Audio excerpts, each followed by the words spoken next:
Mardi 19 novembre 2024 à Malaga. Rafael Nadal a manqué sa sortie en perdant le tout dernier match de sa carrière. Mais qu'est-ce que ça change, finalement ? Le constat est le même.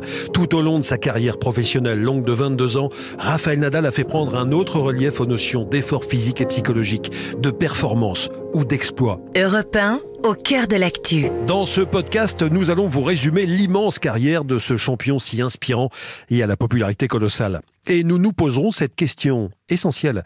Mais que vont donc bien devoir faire désormais les participants de Roland-Garros après lui pour surprendre encore le public ? 10 minutes pour tout savoir. Rafael Nadal. Jeudi 10 octobre 2024. 22 ans presque jour pour jour après son tout premier match chez les pros, Rafael Nadal annonce qu'il mettra un terme à sa carrière à l'issue de la phase finale de la Coupe Davis fin novembre. Je suis là pour annoncer que je me retire du tennis professionnel. En réalité, j'ai vécu des années difficiles, surtout les 2 dernières années. C'est une décision évidemment difficile, et cela m'a demandé du temps pour la prendre. Rafael Nadal dit stop, ou plutôt, c'est son corps qui a fini par dire stop. De toute façon, Nadal est un blessé qui joue au tennis, a résumé un jour son oncle et entraîneur historique, Tony. La liste de ses pépins physiques est aussi longue que son palmarès. Il y a eu le pied, le coude, l'épaule, la main gauche, le poignet gauche, le dos, l'avant-bras droit, les abdominaux, les côtes, les genoux, les chevilles.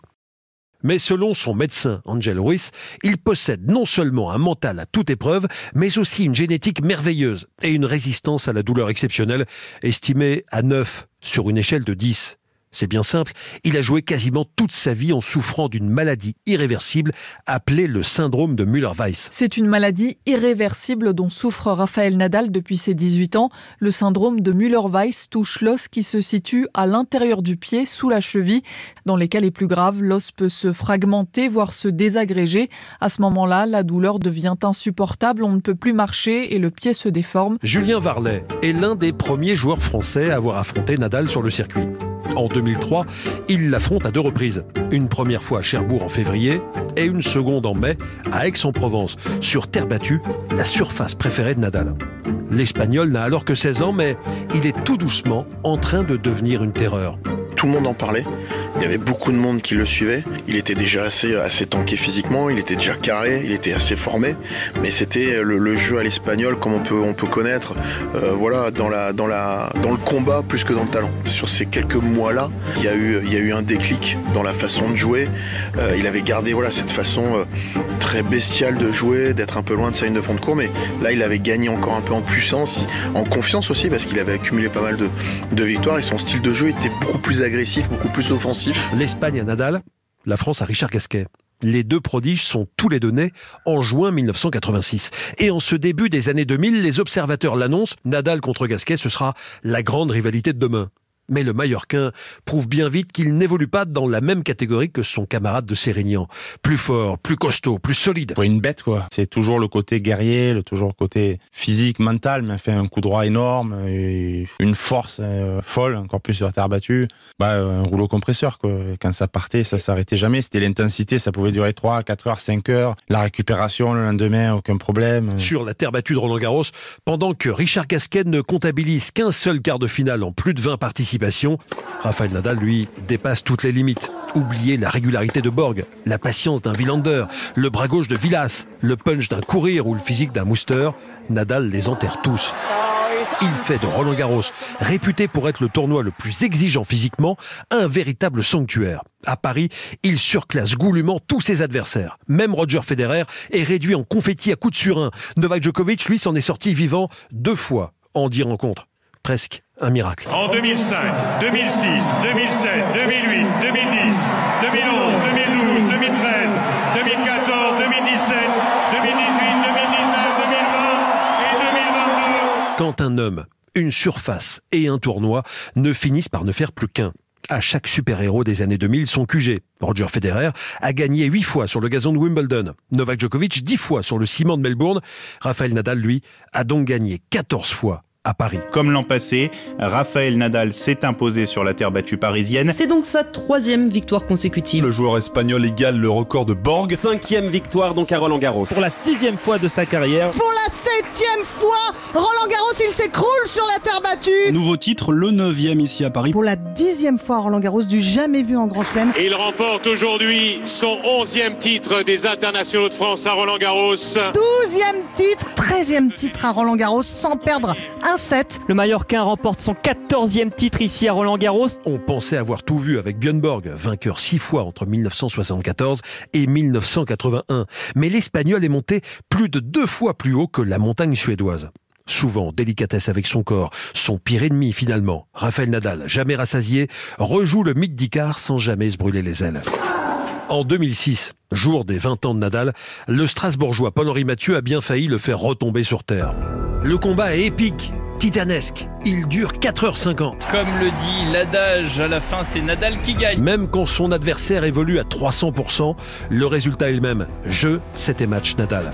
Encore et toujours. J'ai eu cette chance-là de pouvoir l'affronter dans son jardin, un peu au début de son histoire. C'était difficile parce que en face, Rafael Nadal, c'est en fait du premier point jusqu'au dernier, il a envie de gagner chaque point. C'était un joueur qui lâchait rien, aucun point. C'était vraiment le début du phénomène de Rafa sur terre. On s'est dit quand il est vraiment à son niveau, même quand il était un peu moins bien tennistiquement, il était tellement au-dessus physiquement, on voyait pas comment sur un format long, on pouvait le battre. Sur un match long, il arrive toujours à renverser la situation. L'ancien capitaine de l'équipe de France, Jean-Paul Lotte, a commencé à commenter le tennis à la télévision lors des années Borg.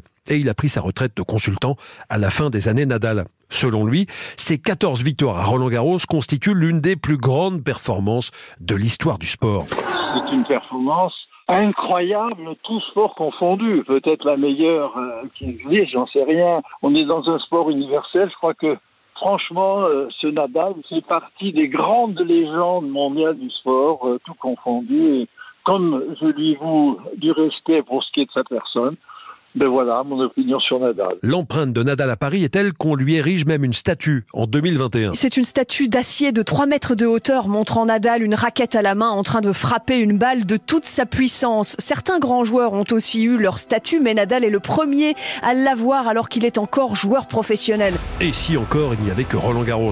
Au fil des années, Rafael Nadal a su faire évoluer son jeu, progressant au service et au filet pour être un champion total, capable de s'imposer aussi chez les autres, comme l'ont prouvé ses victoires à Wimbledon, à l'Open d'Australie et à l'US Open, sur des surfaces qui a priori n'étaient pas faites pour lui.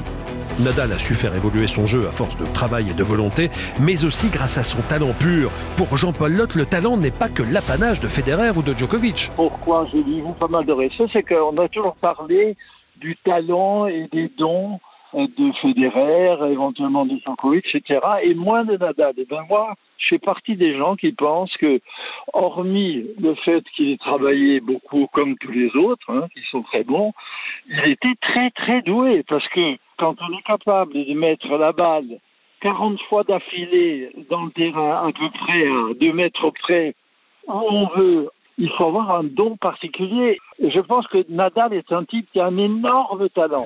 La question se pose, Nadal aurait-il dû partir plus tôt ? Depuis son 14e trophée à Roland-Garros en 2022, l'Espagnol semble s'éteindre à petit feu. En 2023, sa hanche grince. Pour la première fois depuis 2004, il déclare forfait à Roland-Garros. Un crève-cœur pour lui. Et sans doute le début de la fin. Roland-Garros était le tournoi le plus important pour moi, mais y être est impossible. C'est la première fois que je n'y serai pas depuis plusieurs années et vous pouvez imaginer à quel point c'est difficile pour moi. Alors, reviendra à Paris, reviendra pas, en mai 2024. Après une longue hésitation, Nadal, retombé à la 275e place au classement, se dit prêt à tenter un dernier baroud. Mais à quelques jours de ses 38 ans, Rafael Nadal fait enfin son âge. Les courses sont plus lentes, les coups sont moins rapides. Pour la première fois de sa vie, Nadal tombe dès le premier tour. Forcément diminué après 2 ans de galère, l'Espagnol n'avait pas les armes pour renverser l'homme en forme. Alexander Zverev, vainqueur en 3-7 et un peu plus de 3 heures de jeu. La fin d'une ère pour Irvine. C'est très émouvant. Moi, personnellement, je suis Rafa depuis que je suis tout gamin. J'ai payé très cher à ma place aujourd'hui, mais je suis très heureux d'avoir été là pour pouvoir dire au revoir à Rafa comme il se doit. D'autres espèrent encore le convaincre de continuer, à l'image d'Ilan et Yasha. C'est trop dur pour nos petits cœurs, donc là, on lui a dit faut pas s'arrêter, quoi. Rafa, il peut revenir à tout moment, ça peut aller très vite. C'est ici, c'est chez lui. De toute façon, on y croit, on va reprendre nos places pour l'année prochaine, pas de souci. Toujours indécis, Nadal, lui, n'a pas voulu confirmer sa future retraite. Pour les fans, il est difficile de réaliser que le parcours de leur idole, symbole de la vitalité éternelle, est une fin. Mais 4 mois plus tard, Rafael Nadal annonce qu'il préfère éteindre la lumière fin 2024. Nadal va ranger ses célèbres bandanas. Il va aussi terminer son parcours sans avoir jamais cassé la moindre raquette sur le court. Federer et Djokovic ne peuvent pas en dire autant. Son professionnalisme, son fair play, son attitude et son aptitude à toujours donner le meilleur de lui-même a inspiré des millions de jeunes. À commencer par ceux qui se sont inscrits dans son académie de Manacor, où la rédaction d'Europe 1 se rend en 2022. En simple ou en double, la trentaine de jeunes élèves de l'académie a pris d'assaut les cours en terre battue du centre de formation.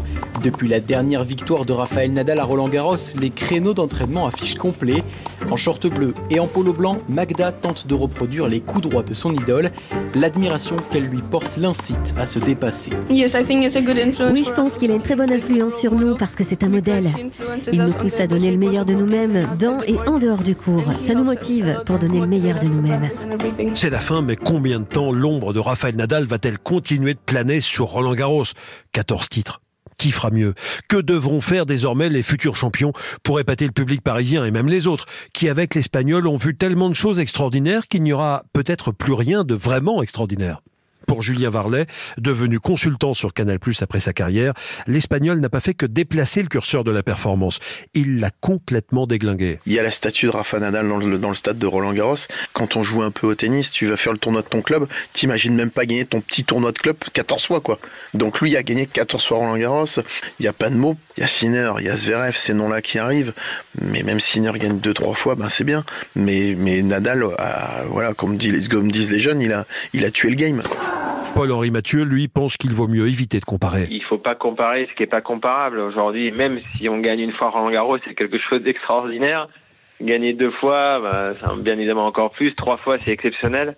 Là, on parle le 14 fois, c'est irrationnel. Voilà, je pense qu'il ne faut pas que ça enlève effectivement de la valeur au prochain succès des prochains vainqueurs de Roland-Garros. Pour Jean-Paul Lotte, Nadal, c'est Nadal, point. Pour lui d'ailleurs, le vainqueur de Roland-Garros 2024 joue peut-être mieux que Nadal lui-même. Je me fous complètement de savoir si Alcaraz ou Sinner ou je ne sais pas qui va gagner 10 ou 15 grands chelems d'affilée dans un même tournoi. Et moi, ce qui m'intéresse, c'est ce que Alcaraz a déjà fait, en particulier, je veux dire. Lui, je lui faire depuis 2 ans, 2-3 matchs dont le niveau ne m'était jamais apparu aussi important, aussi subtil, aussi éclaboussant chez aucun autre joueur. Moi, ça me suffit. Pour ses adieux au tennis, Nadal aurait pu choisir Roland-Garros. Il a finalement préféré la Coupe Davis, épreuve dont il fut en 2004, il y a pile 20 ans, le plus jeune vainqueur, à l'âge de 18 ans. Cette célèbre épreuve par équipe a perdu de son éclat depuis son changement de formule en 2019, mais cette année, la Coupe Davis a suscité comme par magie un regain d'intérêt. Pas moins de 500 journalistes ont fait le déplacement. Il est vrai que le départ de Nadal a de quoi inspirer de beaux articles. Elle a aussi inspiré Roger Federer, son rival de toujours. Juste avant le tout dernier match de Rafael Nadal, le Suisse lui a adressé une lettre très émouvante sur les réseaux sociaux. Tu m'as battu énormément. Tu m'as défié comme personne d'autre ne pouvait le faire. Sur la terre battue, j'avais l'impression d'entrer dans ton jardin et tu m'as fait travailler plus dur que je ne l'aurais jamais cru possible, juste pour tenir mon rang. Aligner tes bouteilles d'eau comme des soldats de plomb en formation, arranger tes cheveux, ajuster tes sous-vêtements. Tout cela avec la plus grande intensité. Secrètement, j'ai un peu aimé tout ça, parce que c'était tellement unique, c'était tellement toi. Tu as réalisé un parcours incroyable, avec notamment 14 Roland-Garros, c'est historique. Tu as rendu l'Espagne fière, tu as rendu le monde du tennis fier. Je veux que tu saches que ton vieil ami t'encourage toujours, et qu'il t'encouragera tout aussi fort pour tout ce que tu feras ensuite. Vous venez d'écouter Au cœur de l'actu, un podcast de la rédaction d'Europe 1, disponible sur toutes les plateformes d'écoute, sur le site et l'appli Europe 1.